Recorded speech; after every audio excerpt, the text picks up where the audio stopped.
Fake news. I mean, the actual fake news, not the other fake news that they talk about.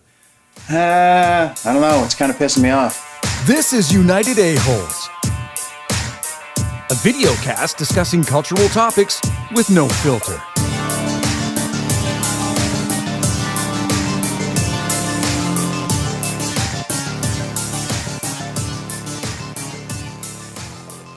What were we talking about, Brent? Give us some fake news.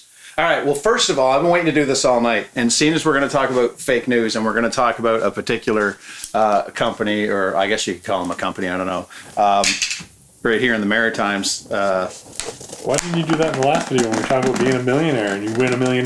Because it says, please play again. I knew I wasn't going to Wait 10 minutes. Wait 10 minutes. I think that's good turn enough the wrong time video. before you roll it up again. Rest in peace, Ron Joyce. Anyway, Rest in peace. Who? Ron Joyce, the previous owner of Tim Hortons. Oh, okay. Him, You want some tea? Ron Joyce and Tim Hortons started No? Tim All Hortons right. together. There you go. Knock Ron yourself Joyce out. bankrolled Tim Hortons to start it after he okay. had the first initial restaurant. Anyway, I just know that because I used to work there and read the history of them.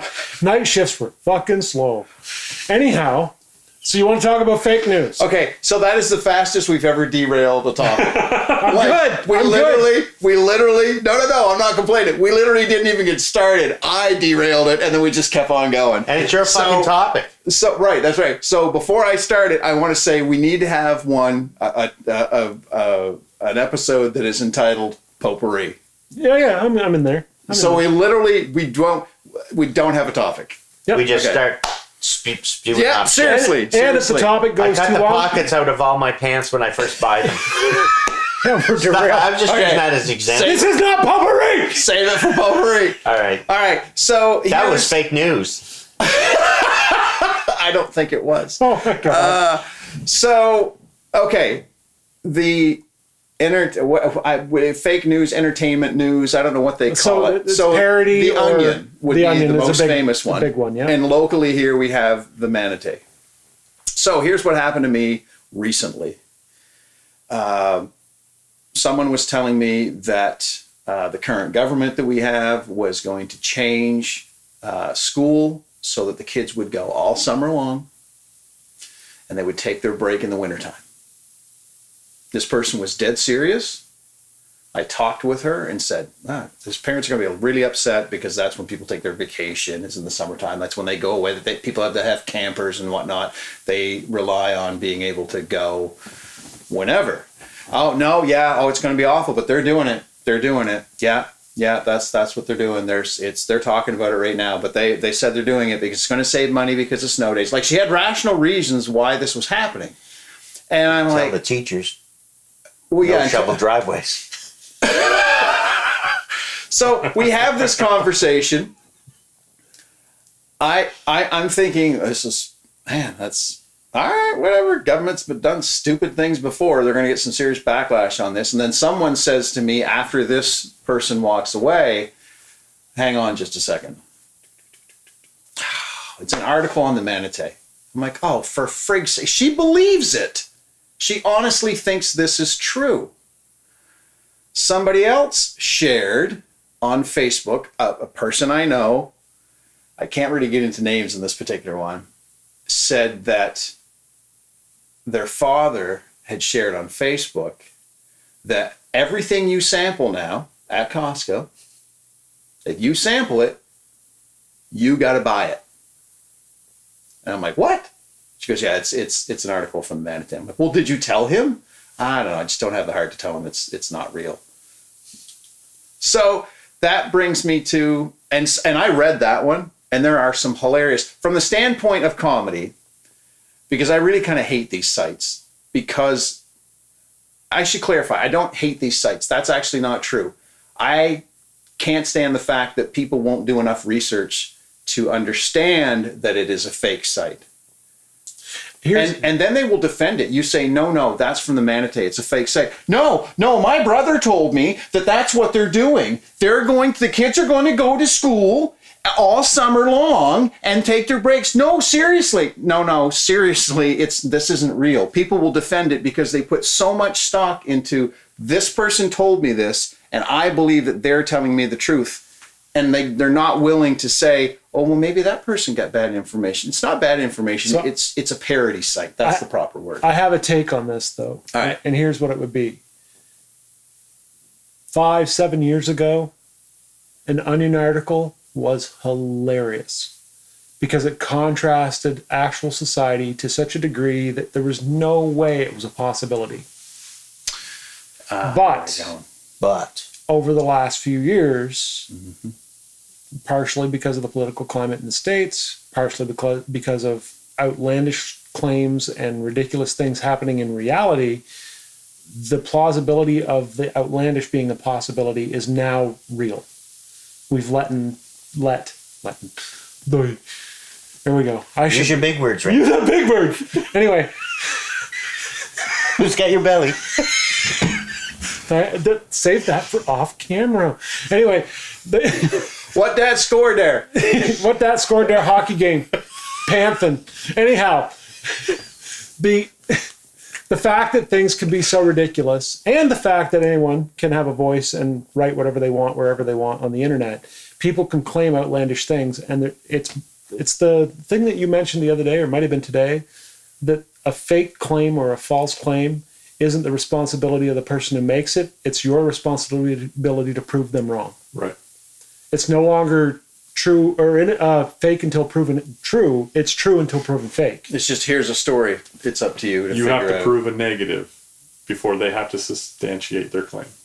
Yeah, which is ridiculous. And that's what I think's going on. So I think these sites, I mean, they get on my nerves because I've seen numerous examples of the Manatee particularly posting stuff and people going off the rails and then having to read down through comments on Facebook till someone says it's fake, it's a joke, and then getting a bunch of people to comment that to find because they're pissed. Oh yeah, Yeah, they can't do this. no, exactly. Yeah. And it takes a long while for people to finally hone in because it seems plausible and real in today's society. I mean, even something as menial as legalizing marijuana in Canada this last year, if that was written 4 years ago, without the news being around it and reading it in your newspapers and whatever else, it would, oh, that's just bullshit. Yeah. You know what I mean? Yeah. But now you could write tomorrow that they're going to decriminalize heroin. You know what I mean? And you would have to go validate that. Oh, yeah. Because it would be people almost... out there, I told you it was a slippery slope. Yeah. Oh, I immediately thought, oh, there's medical reasons for that. Right. We're talking about decriminalization, not legalization, Yeah. right?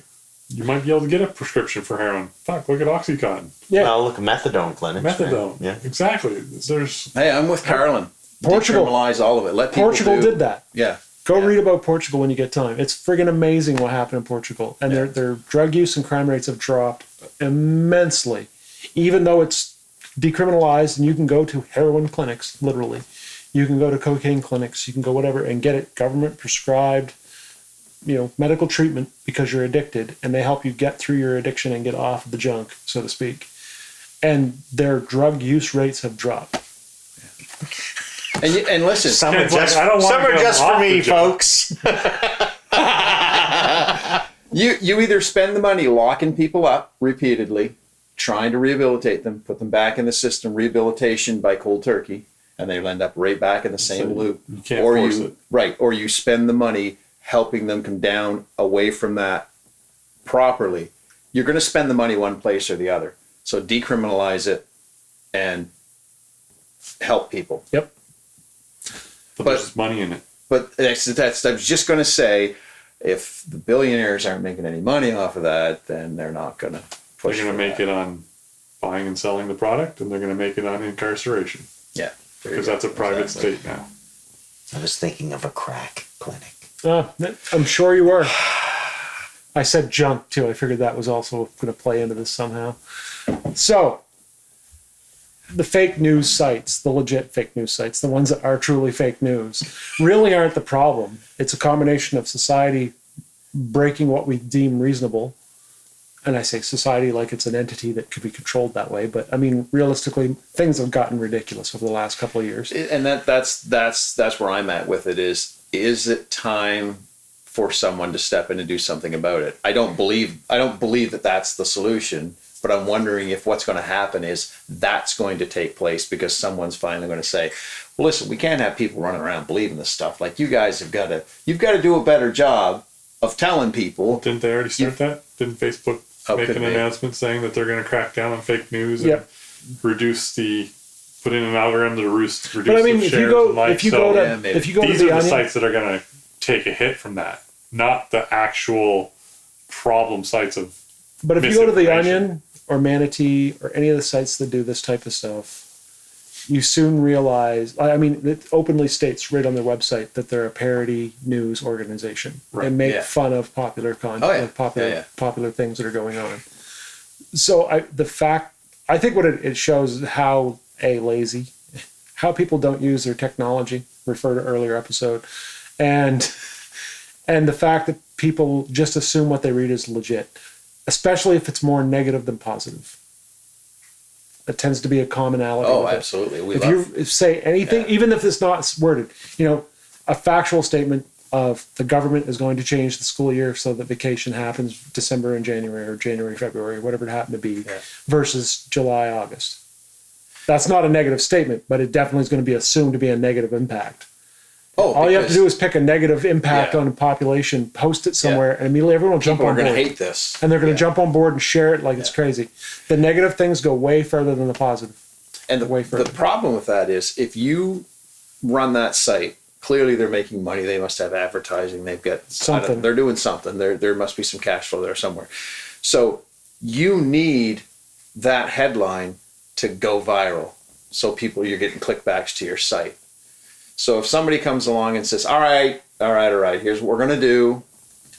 That article, that sample that people see on social media, it needs to have a disclaimer. It needs to be like a package of cigarettes. You can get lung cancer if you smoke these things. Yeah. Here's what they look like. The top header this big by this big has to say, this next article is a parody from a parody site called the Manatee. None of it is real. Okay, now carry on. Which will not work for their model. No. Because people are going to go, oh, it's fake. I'm just going to keep scrolling. I don't even want to read it. Yeah, they want to be upset about something. Yeah, and that's how they go viral. Is somebody reads it and goes, "What a bunch of bullshit! I'm going to send this to my brother. Yeah, he's really going to hate this." Yeah, so if that's how their business model goes, is by spreading false information, then maybe they should be regulated. Potentially. But then where do you draw the line with regulating media? That's the problem right there. I don't know. Again, it comes down to, do you start limiting? Some of the content providers are already self-regulating, right? Yeah. Maybe this platform that we're on right now self-regulates to a certain degree. They definitely don't like to admit what's going on their site sometimes. It's a known fact. Copyright striking with no bearing on anything that's going on in the video is a commonality. Prove the negative, not the substantial. There you go. Exactly. Yeah. That's it. How was the crack? Not as clean as I thought it could have been.